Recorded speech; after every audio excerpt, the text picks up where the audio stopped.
আসসালামু আলাইকুম। আজকে আমাদের এই ডেলিভারিটা ছিল একজন প্রবাসী ভাইয়ের বাড়িতে। ভাইয়ের নাম হচ্ছে মোহাম্মদ সুজন। ভাই ওমানে থাকে। সে এর আগেও আমার কাছ থেকে মুরগি নিয়েছিল। তখন আমি তার বাড়িতে গিয়ে দিয়ে এসেছিলাম। এবার নিয়ে সে আমার কাছ থেকে দ্বিতীয়বার মুরগি নিল। তো ভাইয়ের অনুরোধ ছিল যেন তার বাড়ি থেকে দিয়ে আসি আর সুস্থ সবল ভালো মুরগিগুলো দেই। দেখেন মোরগগুলো দেখেন, মাশাআল্লাহ কত সুন্দর। 3.5 মাস বয়সের মিশরীয় ফাউমি। ঠিক আছে। তো যারা আমাদের সাথে লেনদেন করতে চান, আপনারা আস্থার সাথে আমাদের সাথে লেনদেন করতে পারেন।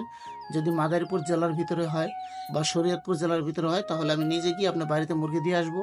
আর এছাড়া যদি অন্যান্য জেলায় হয়ে থাকে, সেক্ষেত্রে আমি বাসে করে আপনার ঠিকানায় পাঠিয়ে দেব। আপনি আমাদের কাছ থেকে সবসময় সুস্থ সবল মুরগি পাবেন। যে কোনো বয়সের মুরগি আমাদের কাছ থেকে নিতে পারেন। আমরা শুধু মিশরীয় ফার্মি মুরগিটা নিয়ে কাজ করি। আমাদের মিশরীয় ফার্মি মুরগির খামার। এই মুরগিরই যে কোনো বয়সের বাচ্চা আমাদের কাছ থেকে পাবেন। অন্য কোনো জাতের মুরগি নিয়ে আমরা কাজ করি না। ঠিক আছে, ভালো থাকবেন সবাই। আল্লাহ হাফেজ।